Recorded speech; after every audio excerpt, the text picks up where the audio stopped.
Peter Hitchens is here, luckily, to steer us through these choppy waters.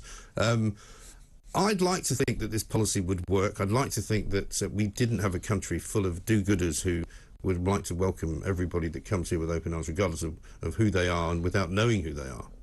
Well, the problem has always been with this policy that it was bound to be challenged in the courts, and the courts, as they are now, are full of, I think, legal activist lawyers, and much less politically impartial, I think, than one would like them to be, are very likely to get in the way of the policy. And that was always going to be the difficulty with it. I mean, the rights and wrongs of sending people to Rwanda are complicated, and some reports suggest that it might not necessarily be a desirable place to send people, but the increasing desperation of the Home Office in trying to think of a way of deterring people coming across the Channel, now that they've discovered something which nobody realised before, which is how easy it is to get across the Channel, is just as earlier on migrants discovered how easy it was to get across the Mediterranean. It's transformed the world, and authorities which don't have huge stretches of sea, as Australia does, to patrol, have tried to think of ways in which they can emulate the Australian policy of actually making it virtually impossible to get into the country. This was one such idea. We'll see whether the actual legal political system in this country is capable of doing it. I was quite surprised on Friday when the High Court actually ruled that the government's case was right and that the government were in fact correct to rationally. It was a surprise because you almost expect. Well, you do, and today we expect them to go the other way. But I mean, interesting. I'm reading a piece in the Telegraph this morning from the High Commissioner of Rwanda, and you might say, well, he would say that, but he does say that UNHCR evacuated Libya and loads of people from Libya to Rwanda.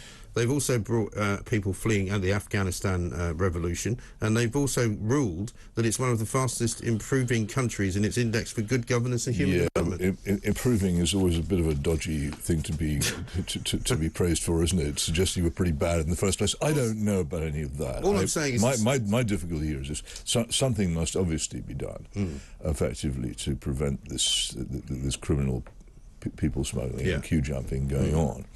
And those who attack the Rwanda scheme are really rather heavily charged with the question, what would you do?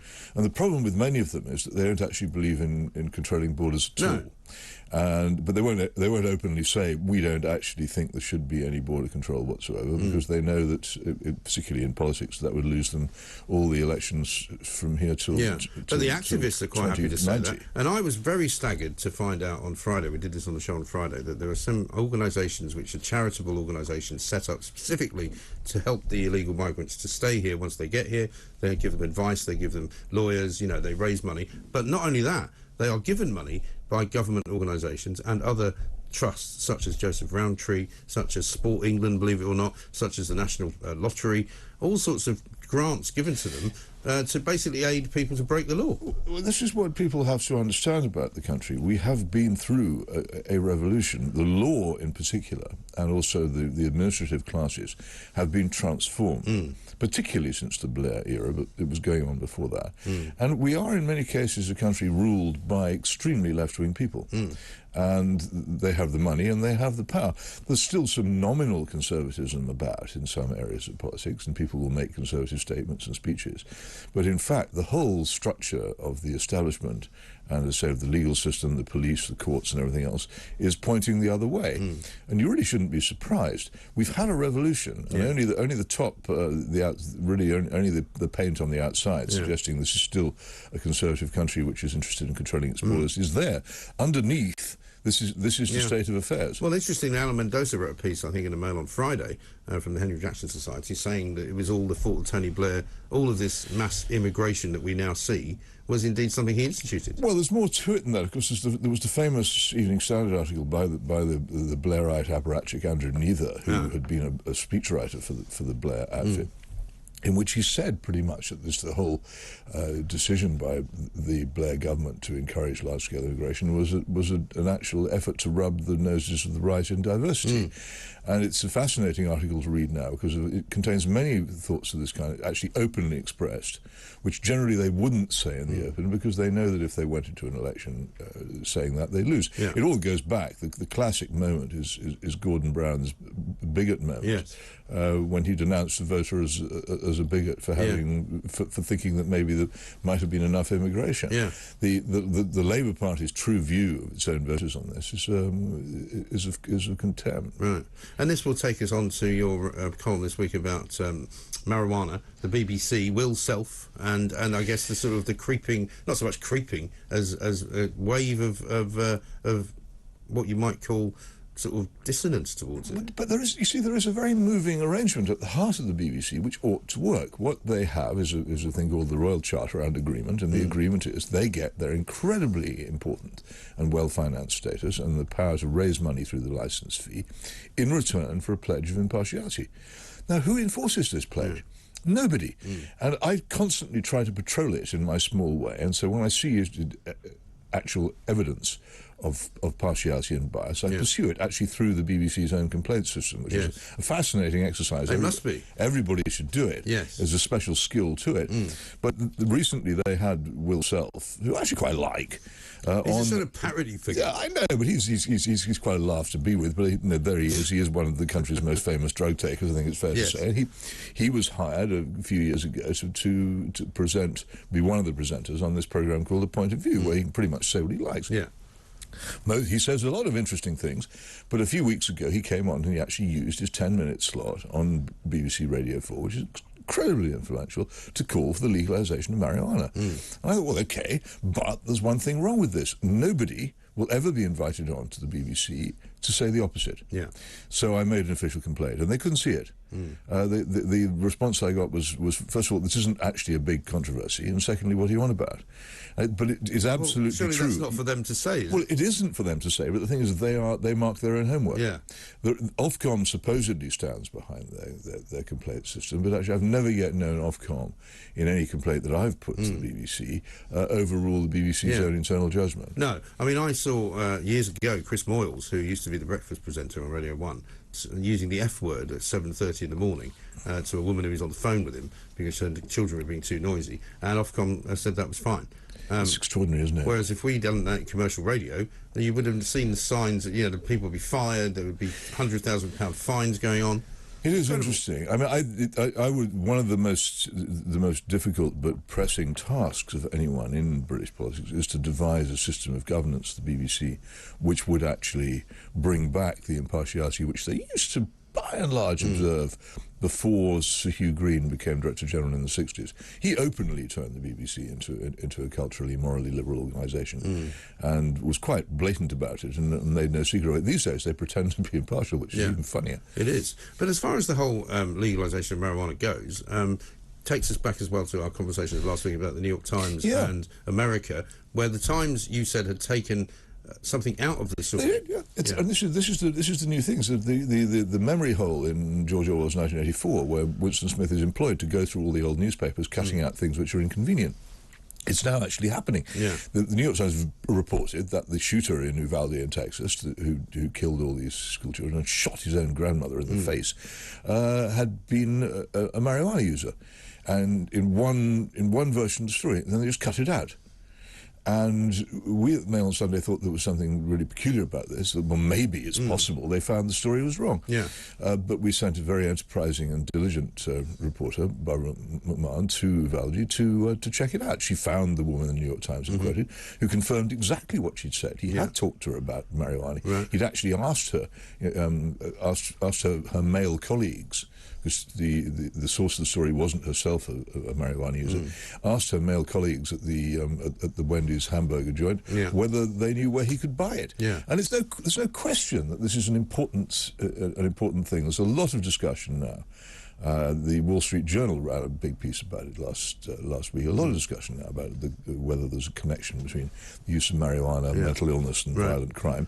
It's extraordinary for a paper which puts on its masthead all the news that's fit to print. Decided that was not fit to print and took it out, and they won't explain it. I've tried to contact them over and over again. I even contacted their London bureau last Friday. I can't get an answer from them. And again, it's that same kind of groupthink that affects the migrant situation, funnily enough, because I've seen various people arguing with each other over the weekend on social media, where you will be told, I'm sure, by those who think legalising marijuana in America is a great idea, that you cannot make the connection that everybody who smokes marijuana shoots school children. Well, of course you can't. But by the same token here, they say, well, you can't say just because there's been a few cases of people becoming terrorists having come here on dinghies that you can't say they all are. Well, you can't, but that still doesn't mean we shouldn't know who they are. No, that's true. But it's an interesting thing about how you work out what's actually going on and what's a respectable thing to say. Nobody says everybody who smokes marijuana becomes a mass murderer. What I say is this, and this is true of a lot of terrorist incidents as well, I have to say. You will find that the only violent crime which is now seriously studied by the media is either terrorist crime or mass killings. Yeah. And in a very, very large number of those cases, you find that there is marijuana or some other mind-altering drug present. Yeah. Now, that is the only subset that's studied because there is now so much violent crime in our society. If we studied all violent crime, non-political violent crime and crime which didn't involve school shootings, and found out whether the perpetrator had a drug abuse problem, I think we might find out something really, really interesting which we could act on and save perhaps thousands of lives. Yeah. Wouldn't any intelligent society do that? And yet the howls of execration and abuse which I walk into for simply raising this and saying there should be an inquiry. Extreme. Why is that? Why is there so much interest in legalising marijuana? Yeah, the two things are similar in my view, because the Archbishop of Canterbury, Prince Charles, I'm going to say Gary Neville and Gary Lineker as well, it's a strange sort of triumvirate plus one of people who all weigh in on these things and say, well, you shouldn't be asking questions about who these people are. They're fleeing war. You shouldn't be even putting them through the trauma of asking their name or asking where they've come from or wondering whether they might have a passport. Oh, no, that would be wrong, wouldn't it? Well, here's the problem. How do people... it's quite reasonable for people to want to be good. Particularly if you're the Archbishop of Canterbury or Prince Charles, you want to be good, you want to appear to be good, and you want people to think that you're good.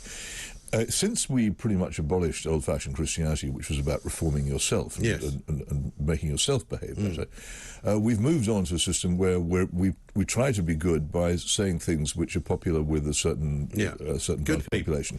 Nice people. And anything that's the old deep down form of virtue where it matters what happens is different. The whole problem, for instance, about uncontrolled mass immigration is that the people who are most affected by it are the poor, and in many, many ways. And it's all very well if you live in Highgrove or Lambeth Palace to say that you think it's wonderful to have large numbers of people arriving here without any legal right to be here every year. But if you're living in poor circumstances and trying to keep a job, get your children educated, use public services, it's not the same. No. There's a difference between... This is why the phrase virtue signalling is caught on. So people are signalling a virtue without actually being virtuous. It's true. Peter, stay with us. We're going to talk about the economy, the cost of living, much else besides. This is talkTV. Up to that. Yes, I'm very proud to say that when I first moved into radio, and I came in one day to say to the then boss, a guy called Bill Ridley, on the apparently top deck of a bus today, it's hotter than the EU regulated temperature for shipping animals. He said, right, let's get the fried eggs out. And so we went and fried an egg on radio, even though we couldn't actually see it on the front of a car bonnet outside. Any luck? Yeah. It actually sizzled. It actually did sizzle. So I've always, I don't know, it's a bit more difficult going the other way, but from centigrade to Fahrenheit, double it and add 27. Something like that. So 30 is 97. Well, actually, no, sorry, 87. No, divide by 5, multiply by 9, something and like add that. 32, actually, but never mind. Something that isn't overheating is the economy, which seems to be going in the opposite direction. Well, and who's surprised? Well, you're certainly not surprised. Well, absolutely not. You predicted it before anybody else. Really? I mean, it's just so obvious. I mean, is it just the lockdown, though? It's not, but is it? It is fundamentally, I think it is. I think if you had the economy wobbling along on its monorail before, and the shutting down the economy and spending billions of pounds we didn't have was always going to be a serious problem. And then, how can I put it? Getting involved in a major European war is never good for the economy. So that too, but I think the shutting down of a large part of the economy and the inflation of the currency were always bound to cause major problems. And the inflation is causing the huge industrial problems we now have. That is the problem, and the cost of fuel, which is so ridiculous now. I mean, we were reporting, I think, on Friday, $2.49 per litre of diesel in a place in Chelsea Cloisters, which is always the most expensive petrol station in Britain. But it's just ludicrous, and it's now having a knock-on effect on absolutely everything. We've got a rail strike looming as well. They're saying and I have some sympathy for them, although I shouldn't probably admit to that, but they say that their workers are now suffering because they can't afford to feed their families. Probably not quite correct. But what do you make of that? Well, here's an interesting thing. For some years now, we've been reading accounts of people working in the warehouses of the big internet companies, having not even being allowed to go to the lavatory and being paid very little and having miserable working conditions. And thinking, well, this is terrible. And we hear all the time of people who work for very low wages on poor conditions and we're outraged by it. One of the reasons why this happens is because they don't have unions. So my view is, ever since I went to cover the Polish workers' strike against communism in 1980, is that conservative people should be very careful saying that we shouldn't have unions and we should make strikes difficult. One of the crucial freedoms of a truly free society is the freedom to withdraw your labour and the freedom to try and improve your working conditions by doing so. Obviously, people can overdo it. There are strike-happy union leaders. There used certainly to be in the 60s and 70s, the famous unofficial shop stewards committees, which caused so much trouble. And there was political interference, I'm sure, in our industrial strife in the 70s and 80s. The Communist Party maintained a serious industrial organisation. I don't think it was there to make peace.